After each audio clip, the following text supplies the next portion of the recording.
That's the only way that's going to be it. Is if we want to bring back that hashtag. And we don't want to do that because we don't want to have anybody going to jail. But yeah, so we can get started. So I think Ty basically gave the introductions as to who we are. Again, my name is Tracy V. Allen. I own TVA Consulting, and I'm a social enterprise impact strategist. I help social enterprises to create revenue and create maximize their impact, basically. Okay, and I'm Ty Boone. I am with Ty Boone Consulting. I'm the owner chief consultant with Ty Boone. I primarily focus on nonprofit programming and fund development. That's what I do. Help organizations move from startup and struggle to sustainability and success without the traditional headache and hassle. If you do the work. Yes, if you do the work. Yeah, I agree. If you do the work. And so today we're going to be talking about, it's a three-part series. It's called Keeping It Legit, because like Ty said, I'm all about compliance and making sure people stay out of jail. And when you're dealing with social enterprises and nonprofits, it's a slippery slope. Like one wrong move and you can find yourself in a very precarious situation that's going to cause you to lose your reputation and end up behind bars. So we want to make sure that you're staying compliant and keeping everything above board with your nonprofit organization, making sure that you're reporting when you're supposed to be reporting on time, and just keeping really good records. And we're going to be talking about record keeping, I think, tomorrow. Yeah, we're going to be talking about record keeping tomorrow. So go ahead, Ty. Yeah, I mean, this is crazy. Someone asked me about this morning in my life about bookkeeping, record keeping, even being to manage everything, right, and to keep it legit.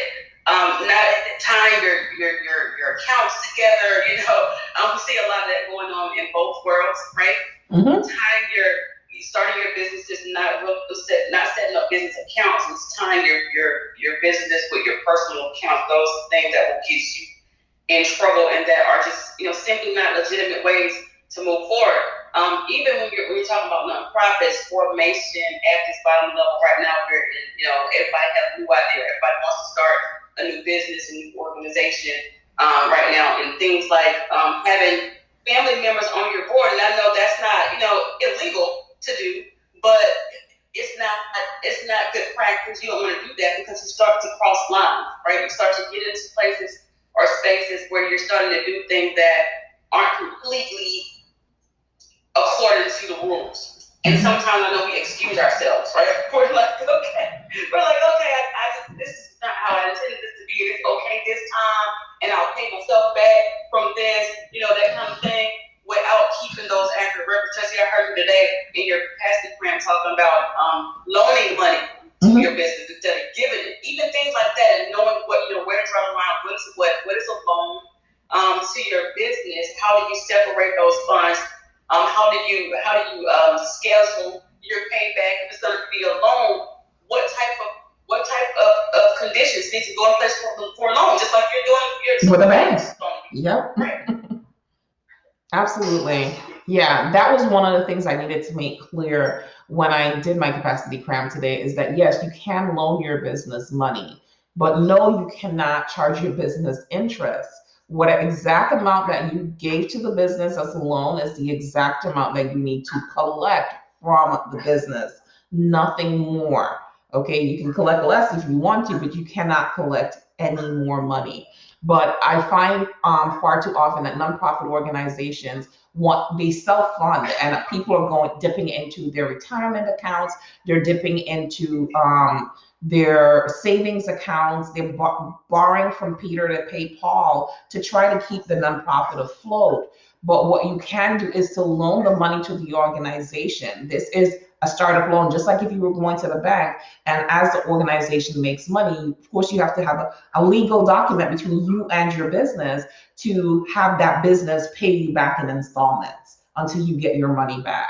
So when I hear people talk about just drowning the money in their organizations or their businesses, there's a better way to do it, especially if you're really serious about making a go at it and becoming profitable. There's a way to get your money back. So Yeah, I mean, the thing is, I love to talk about nonprofits and what we are not doing right. I want to talk, and a lot of people go, how you always talk about the negative stuff. Like, everybody ain't putting their nonprofit monies in their cash app, but for those of you who are, I need for y'all to start doing better, right? Right. Nothing against cash app, because it wasn't like this, I guess, when cash app started, because initially I would just tell everybody, you just stay away from that, don't do that. But there are ways now that you can set cash app up for business. They start sending you email communications when you send people money. But you want to make sure that you are keeping up with this. You want to get something like Wave or QuickBooks, so you can put your basic accounting systems in place, if nothing else. Because what are you going to do is when an audit comes and you have to represent what you've done with this money. And it's not just, being legit is not just about the money, but that's the first thing that people look at. Because when I think about being legit, I think about what happens if we're getting audited, a financial audit. Right. And that's a good segue into what you said I would talk about or touch on, because I'm going to talk about it in depth. But one of the things with the PPP and especially the PPP right now, this new wave, is that you have to show a 25% decrease in revenue between 2018, 2019, and 20. If you don't have accurate records, how are you going to show this decrease, this 25% decrease in revenue?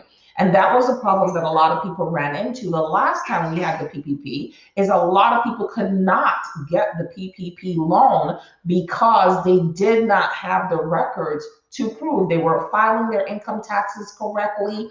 They were filing losses on their income taxes every year for the business. So if you are not making any money in the business, why am I giving you money to help to sustain the business? At this point, your business may as well be considered to be a hobby. So to what Ty said, yes, you must have good record keeping. You can get something as simple as QuickBooks for $12 to $25 a month. If you don't know how to work it yourself, it's okay. You pay for the subscription, and you can give your accountant access to do all of the things behind the scenes that need to be done for QuickBooks.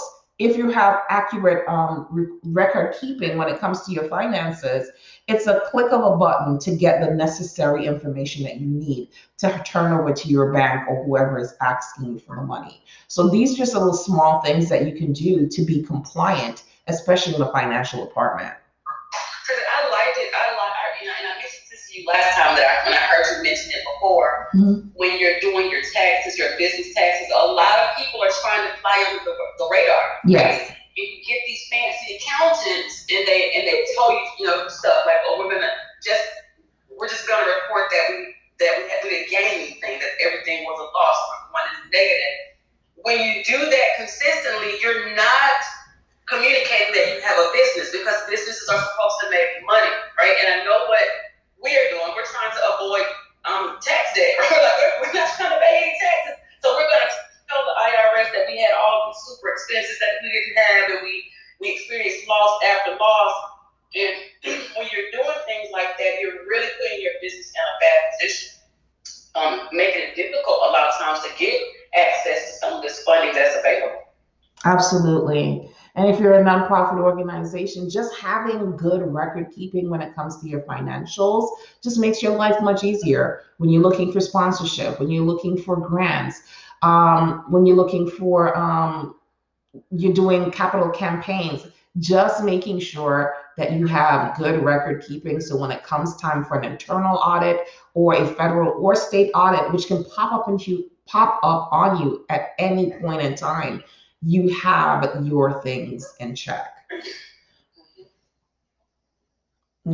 So I mean, just trying to be compliant in every aspect.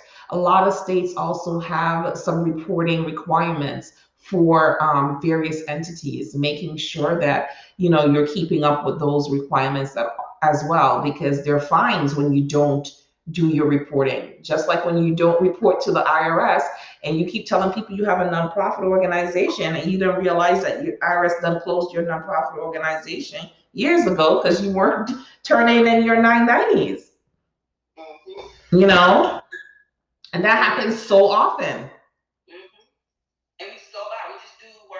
forget about that. You know, it's like, and then it's like not just your 990, but some states require that you do state reporting. You're right. And you can be revoked at the state level and still think you're passing by. You know, still thinking that everything's good, and then you find out that you're not in good standing with your state. So you want to check to make sure that you're in compliance all the way around.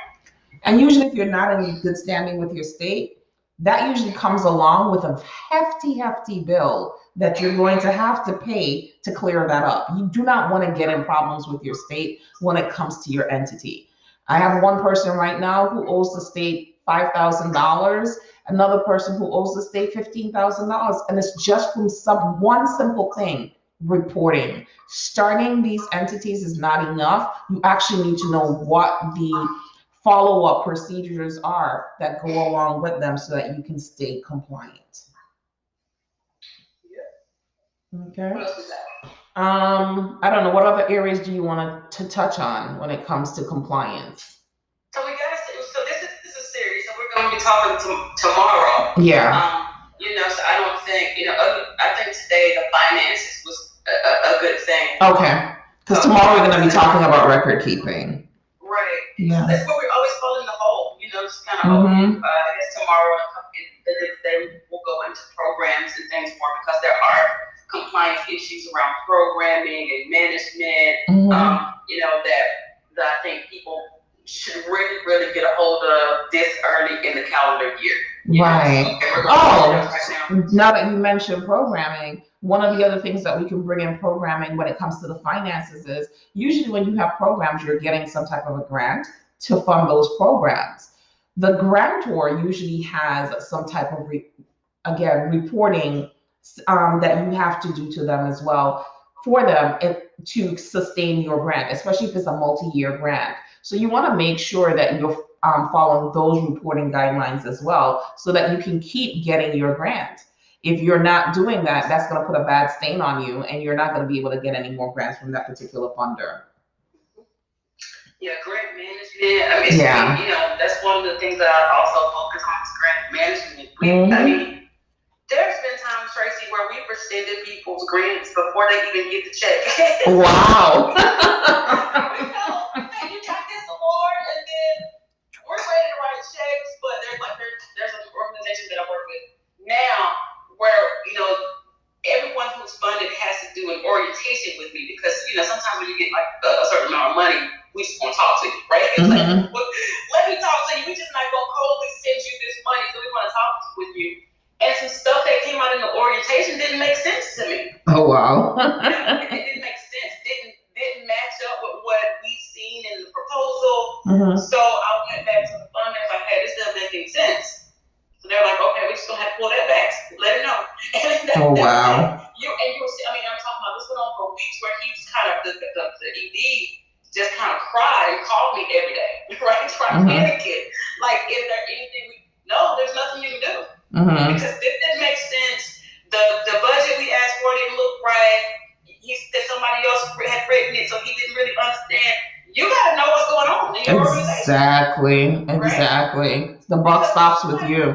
Yeah, you're responsible. Whoever wrote this thing, you don't even know where they are. You can't call them or nothing. So so no, it doesn't make sense. They've changed their mind. They're not gonna give you money. They have every right to do that. You had to sign anything else.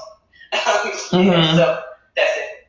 And that happens. That really can happen. You get somebody who's a really good writer, and they could write you up anything that you want them to write you up. But when it comes to answering the questions, because like you said, a lot of grantors, if they're giving you a certain amount of money, somebody physically needs to speak to you, right? To really verify that what you put there is what's there. If you didn't even take the time to read over the grant application and familiarize yourself with it, then you can leave yourself in a situation where then that offer ends up being rescinded. So absolutely. So we have one person in here with us who's Andrea. Andrea, I don't know if you want to ask